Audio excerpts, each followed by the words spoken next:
Welcome everyone. Today I'm going to share with you some of my favorite horror stories that I've read. Make sure you subscribe, like, comment, and share with all your family and friends to get entered into a giveaway at 100 subscribers. Other than that, sit back, relax, and we'll jump right in. Number 1. When I was about 12, my great uncle John came from the Ukraine to visit us in Canada. He had a lot of stories, but this was one that stood out.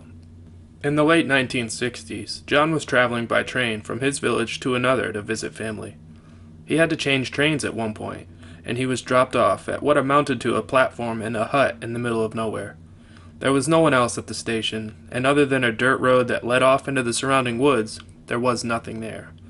He waited for some time, but no train came. It was winter and getting colder and darker. And just about the time he started worrying about a place to stay and some food to eat, an old woman appeared out of the twilight. She asked if he was waiting for the train, and when he said he was, she said it wouldn't be along until the following day. She asked him if he needed a bed for the night, and offered him a meal and a room at her house, which she said was about an hour's walk from the station. Lodging with locals was more or less the standard when traveling in this part of the USSR, and Great Uncle John wasn't looking forward to a hungry night on a cold platform, so he was glad to accept her offer. He took his suitcase and they set off together down the dark road into the forest. It was more than an hour away, more like 2, and by the time they arrived at the woman's small 2-story house, John was real tired and hungry. They went inside and the woman lit some oil lamps and warmed some soup for them.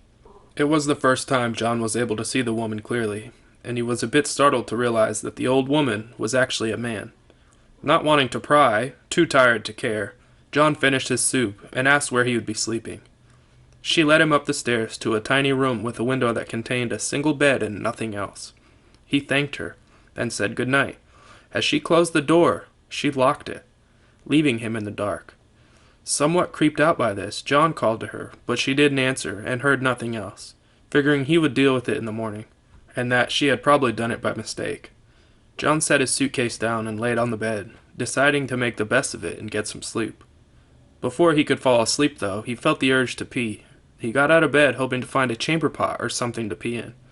He got onto his hands and knees and began to feel under the bed in the darkness, thinking that's where the pot would be if there was one. Instead, he found a body. Nope, Great Uncle John said, and went right to the window to see if he could exit the room that way. It was nailed shut. He knew that if he remained in the room, he was probably a dead man. But if he broke out the window and tried to get away, there was a good chance that the old woman, and who else knows was there, would hear him and come into the room before he could get away. So he did the only thing he could do. He pulled the body from under the bed, heaved it onto the mattress, and covered it with a blanket. Then he got under the bed and waited. Sure enough, about an hour later, he heard footsteps coming slowly up the stairs and then toward the room. The lock clicked and the knob turned slowly. In the gloom, John saw someone move toward the bed.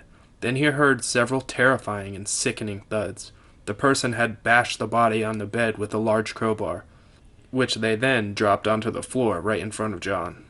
There was silence. Then the person went out of the room, and the door was shut again. The footsteps went down the stairs, and then there was silence again. John moved out from under the bed, took the crowbar, and was able to slowly pry the window open. He didn't say, but I imagine he was shitting bricks the entire time. When the window was up, he threw his suitcase out and then dove through himself, not caring what was below him, only worried about what was behind. He landed without too much injury and began running into a field behind the house toward some lights in the far distance. It turned out to be a highway with some military and transport trucks on it. John was able to get a ride to another village where he could catch a train. He didn't bother reporting what happened to the authorities, since at the time in the USSR there was a distinct chance he would have been the one who got in trouble. He thanked God he escaped and decided the next time he traveled to visit relatives, he would take another way. Number 2. A couple of years ago, my brother bought a large piece of land out in the middle of nowhere, about 30 miles or so from cell phone reception.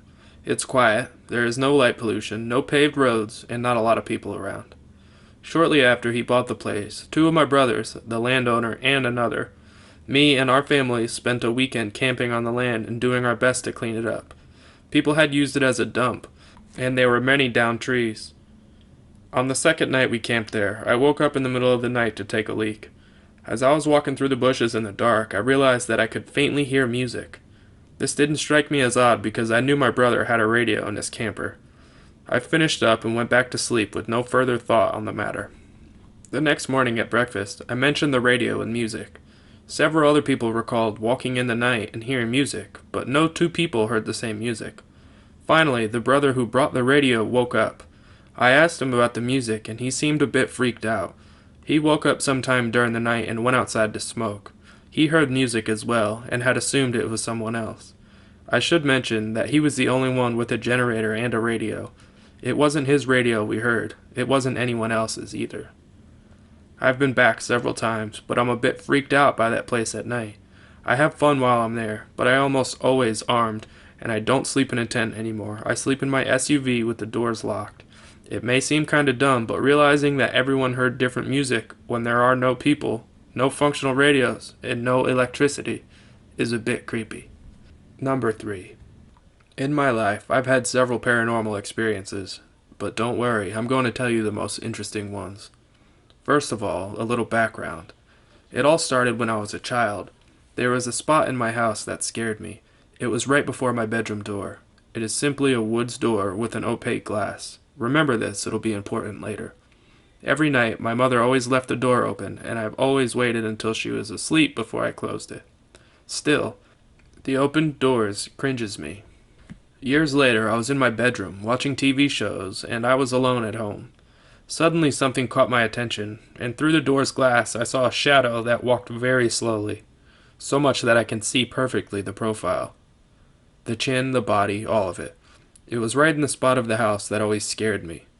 Later I was in the same room, and I was recording something on my phone.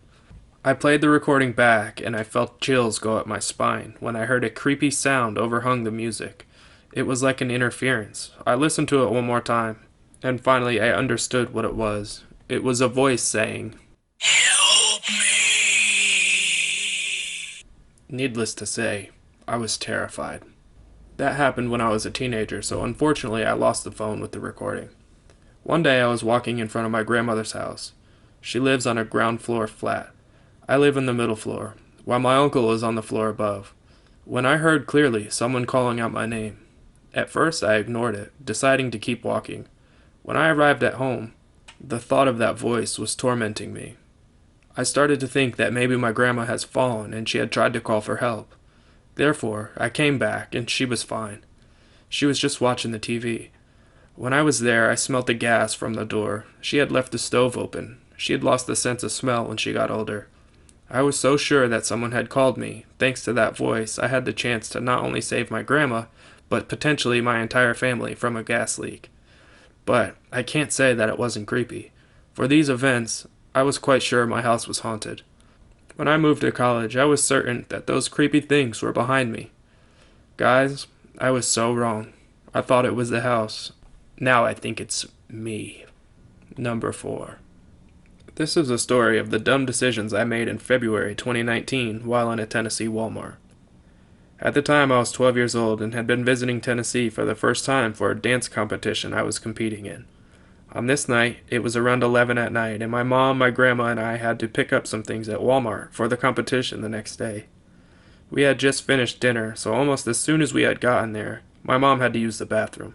She was in there for a while, so I was just waiting outside with the shopping cart, surfing Instagram on the crappy Walmart Wi-Fi. My grandmother decided to wait in the car. She had been in the bathroom for about 10 minutes, and I was growing more and more bored, so I decided that I would surf some aisles around me, just to keep my short attention span in check, hoping that I would find something shiny to distract me. I turned the third aisle, and once I was about halfway through, a shorter man with a plastic Walmart bag in his hand rounded the corner and started slowly stalking behind me. I didn't get a good look at him, but I could definitely tell he was there. It wasn't until he got about a foot behind me that I realized that he was way too close for comfort. I started getting tunnel vision, and my eyes felt all tingly. I decided that I should get out of there, and I started walking away as normal looking as possible. Once I got a couple feet in front of him, I started basically running, winding quickly between aisles, trying to lose him. I was trying to find an aisle with people, but every time I would go to a small group of people, they would walk away. I would stop in an aisle thinking that I had lost him, and then he would turn the corner, so I would keep running. I finally lost him once I got to the shoe section. Again, this place was unfamiliar, totally backwards to the Walmart that I was used to. I didn't know how to get back to the bathrooms. I started following the walls until I made it back to the bathrooms after about 25 minutes. I parked the cart back outside and went into the bathrooms looking for my mom. I thought she was in there, so I propped myself up against the wall and pulled out my phone. 6 missed calls. My mom had been calling me the entire time and she was freaking out. I answered, almost in tears, and she started screaming at me. "Where are you?" I vaguely explained to her what happened, too overwhelmed and panicky to explain. She and my grandmother, whom she had called to help her look for me, met up with me in the bathrooms. They told me that they had been calling my name over the speaker, but it was probably when I was in the bathroom. That's why I didn't hear it. We reported the guy to the employees, paid for our stuff, and left. I made a very dumb decision during this encounter. So if you ever find yourself in a situation similar to mine, which I hope you don't, abandon your cart. Tell someone that you're being followed. Better safe than sorry, right? I should have turned and faced him, and there were people around, and if he would have tried anything, they could have heard my screams. As dark as that sounds, most of the time when people face their attackers and show bravery, they get caught off guard. So creepy guy who followed me around Walmart, let's never meet again. Number 5. 4 years ago, when I was a 17-year-old girl, my best friend Hannah, also 17, came over to my house for the weekend. I believe it was a Saturday night when this happened. We stayed up late, ate junk food, and watched movies. It was around 1 a.m. when I decided to take a shower and head to bed, after our horror movie marathon. I was pretty paranoid, so I asked Hannah to sit in the bathroom with me while I showered, so she did just that. She sat on the toilet and played some music on her cell phone, and we talked about whatever we had going on in our lives while I showered. Finally, after probably about 20 minutes, I got out and grabbed a towel. Hannah was still sitting on the toilet, and she said my name, so I turned to face her. That's when I noticed some movement in the bathroom window above her head. The window cling distorted it slightly, but I immediately knew what I was looking at. A face. A man's face smirking at me from the other side of the glass. The man quickly ducked out of view, and I quickly faced away, wrapping my towel around me. I whispered to Hannah that there was a man looking in the window, and she laughed, thinking I was messing with her. So she bravely stands up, and to her horror becomes face to face with this creep, staring and smirking.